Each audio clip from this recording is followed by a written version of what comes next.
Jay-Z once said, "I'm not a businessman, I'm a businessman." This mindset pretty much sums up the prevailing rapper mentality of branch out and make your name into a brand. One common way that rappers expand in this regard is by entering the hollowed space of film. Now, rappers aren't the only musicians who make the transition into acting or directing or, God forbid, writing, but I want to talk about hip-hop artists specifically because their relationship with cinema is a unique one among musicians. In some ways, hip-hop and cinema have a bit of a symbiotic relationship, as a good portion of rap music tends to either be based around or heavily referencing movies. How many Scarface and Godfather references have you heard in songs about overcoming a dangerous criminal environment and becoming wildly rich and respected?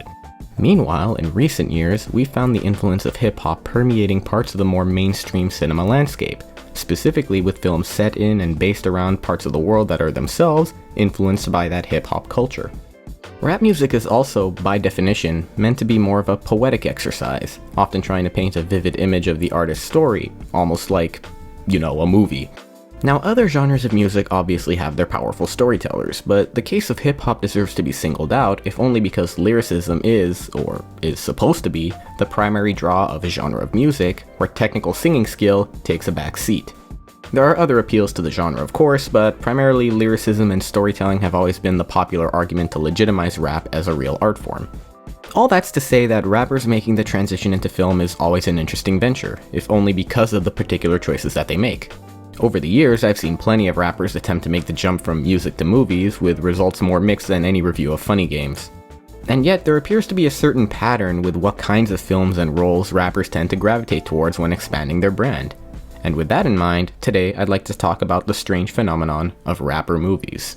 In order to provide some structure, this video will first discuss in detail the specific type of film that most rappers tend to branch out towards, and then I'll discuss a few specific examples of films that either fit into or break this mold. First off, let's discuss the kinds of films that rappers tend to gravitate towards. Most of the time when a musician makes any kind of jump to cinema, their first instinct is to make as much of a lateral move as possible. In other words, musicians in real life tend to play musicians in movies. For rappers specifically, they make this shift as smooth as possible by playing themselves in a story that mirrors their own story, the kind of story they would rap about in their own music. 99% of the time, that story is one of a street corner drug dealer with dreams of breaking out of the thug life through their honest and controversial music. Most of the time, in conjunction with the real life that inspired the story, that quest to make it out of the hood is a success, or at least well on the way to becoming one, at the cost of a loved one or two. There's actually a broader category that these types of films fall into: hood movies. Most hood movies tend to follow the same blueprint with a few deviations, but in a classic square rectangle situation, rapper movies may technically be hood movies, but not all hood movies are necessarily rapper movies. Sometimes, a rapper movie will be developed with a particular rapper in mind. In some cases, the rapper themselves will actually be a driving force for the project's development from day one. Other times, the rapper will simply fall into a given role in the same way that any actor would, taking a backseat to the overall project, while still staking their claim as a potentially multifaceted artist.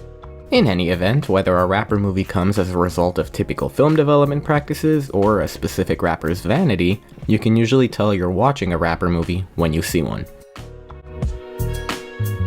With the typical sort of rapper movies broadly defined, it would probably be beneficial to look at a few examples to get a more concrete idea of how this hypothetical mold is applied in practice.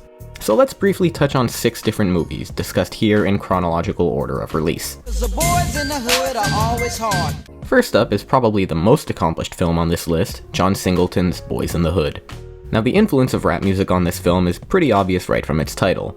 Named after the Eazy-E song that helped launch both NWA and Ice Cube's careers, this was Singleton's debut film that made a huge splash in 1991. Unlike most rapper movies, Boys in the Hood always had a certain veneer of prestige attached to it. It premiered at the Cannes Film Festival, made Singleton both the youngest and first black director ever nominated for an Oscar, and over the years has just generally proven to be a lasting film, helping to solidify the careers of Cuba Gooding Jr., Lawrence Fishburne, Angela Bassett, and, of course, Ice Cube. Now, Cube's role in this film is an interesting one, because this could very easily have just been a vanity choice for the guy who wrote the song that the film is literally named after. Singleton himself has said that the role of Doughboy was specifically written for Ice Cube, and this is very much a supporting role. Ice Cube isn't the central draw of this story, and while he isn't playing against type or anything, he, like everyone else in the film, is taking his part seriously.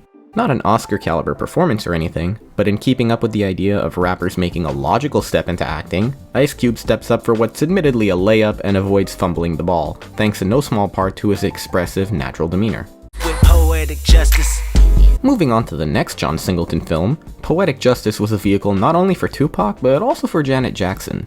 Narratively, this is probably the hood film that strays the furthest from the established mold. It's primarily a love story and a road movie, and while Tupac's character does express interest in music, it's largely relegated to an afterthought in the story. Plus, while the character he plays is pushy and fairly violent, he isn't a gangster or a drug dealer. Honestly, Poetic Justice isn't a great movie by any means, especially as a follow-up to Boys in the Hood. The sincerity of Singleton's directing has always allowed him to make certain lines of dialogue that would otherwise sound like corny, appropriated hood punchlines feel completely organic. Here, that sincere approach mixed with the buttery, very 90s music and explicit draw of simple poetry makes this film feel a bit too syrupy and dated, at least for my taste. Janet Jackson is fine in her role and natural enough for a singer who isn't playing an aspiring singer, but really Poetic Justice works best as a showcase for Tupac's personality. As standard as the film is on the whole, if any narrative would work best to complement Tupac's sensitive thug persona, it would be Poetic Justice. He walks the line well enough, even if the writing makes him so explosive that a genuine romance is a bit harder to believe. Overall though, it makes sense that this would be an attractive part for him. Or, I don't know, maybe I should have just watched Juice instead. Alright, now we come to the big boy baby, maybe the most famous example of a rapper movie. Written and directed by Hype Williams, one of the foremost hip-hop music video directors of all time, starring three legends of the genre, Nas, DMX, and Method Man. Following the hood movie formula to a T, you really can't get much more prototypical than Belly. And to be honest, this movie was kind of a disappointment for me. I don't know what I was expecting as far as how closely Williams would stick to this formula, or what he'd offer visually, but to me this felt like a really long, gaudy music video, complete with overlong stretches of dialogue breaking up the flow of whatever song it would be for. Visually speaking, Williams clearly loves neon lights and wide-angle lenses, but this never stopped looking like an overly ambitious music video and started looking like an actual film. And maybe that was the entire point of the project, to be fair, but that's not exactly what I'm looking for in a film. At the very least, the energy is high, and most of the performances are decent. Method Man is clearly having a lot of fun, and DMX, rest in peace, is a charisma machine who knows exactly what role he's playing. Honestly, to my surprise, it's by far the best rapper among this group who does by far the worst job here. Nas is without question a legend, but his specific form of charisma takes on a more laid-back approach. His voice is smooth and even, which does wonders for his own music, but doesn't make for a very expressive acting performance, especially with his stale-ass voiceover all over this thing, spewing one cliche after another.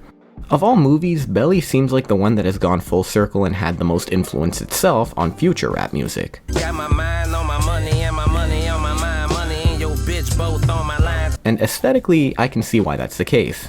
Belly looks and feels just as luxurious and grandiose as you'd expect a rapper movie to be. As a film though, the allure to me is a bit too distant. 'Cause I'm paid in full. Paid in Full is probably the closest one of these movies gets to leaving the realm of rapper movies altogether and just sticking to a more general hood movie. Because for all intents and purposes, the rapper here, Cameron, is definitely not supposed to be the main draw. I mean, he was for me, but Charles Stone III's film clearly has more interest in sticking to the drug dealer's rise and fall structure than in being a platform for Killa Cam's acting career. This definitely feels more like a supporting role that Cameron would have auditioned for rather than one that was offered to him, because this character, advertised as part of the main trio, is very much on the side, not even being properly introduced in the story until over a half hour in. Regardless of how massive Cam's role is, it's clear that his specific level of expressive charisma is perfect for this kind of performance. The character is very exaggerated, but Cameron's own magnetism makes it feel believable and entertaining the entire time. It's ironic that Wood Harris, the star of the film and an actual actor, is far less interesting and dynamic than this non-actor is, but here we are. As far as the title goes, the song has nothing to do with the film besides soundtracking the opening credits, so you can leave that at the door. Do not miss your chance to blow. Paid in Full wasn't the only rap movie that Mekhi Phifer was in 2002, and it wasn't even the most popular. Now, I'd be remiss if I didn't discuss 8 Mile at least briefly here because, aside from Boys in the Hood, this is by far the most culturally relevant rap movie ever made. It's also the one that embraces hip-hop the most directly as a plot point, being centered around rap battles rather than drug deals or gang violence. Here, Eminem basically plays himself, and he's fine in the role, it's whatever. There isn't really all that much for me to say about 8 Mile that hasn't been said 100 times before, and as far as rapper movies go, this one's actually pretty loose as far as the mold is concerned, for reasons I've already expressed.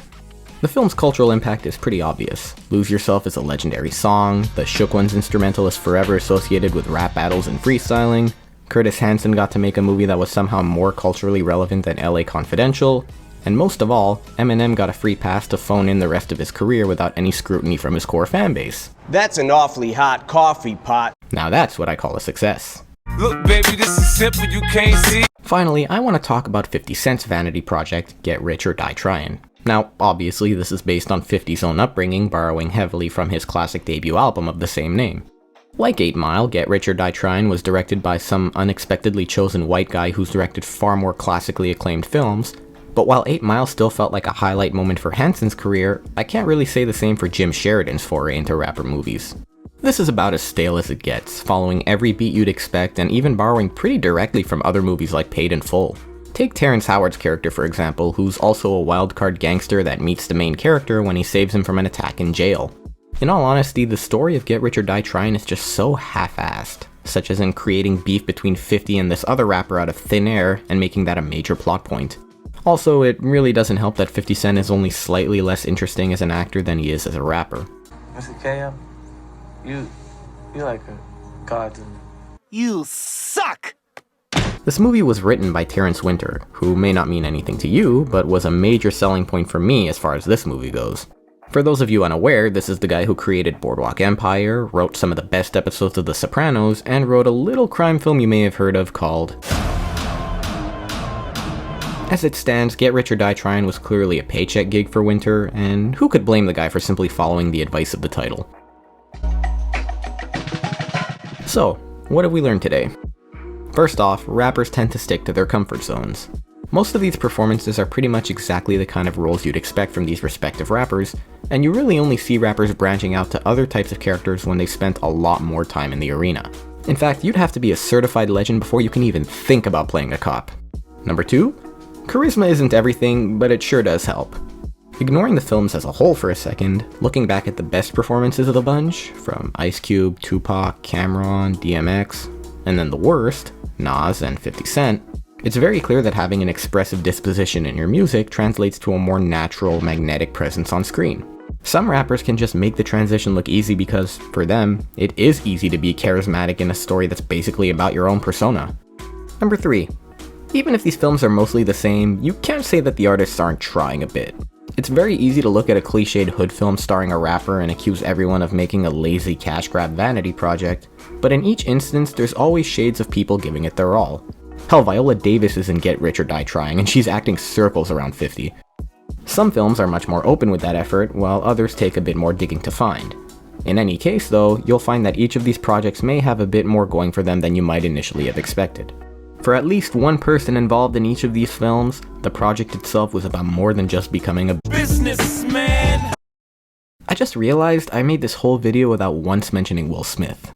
Keep my name out your fucking mouth! Well, maybe some other time. So what do you think about rapper movies? Do they have any value for you as a viewer?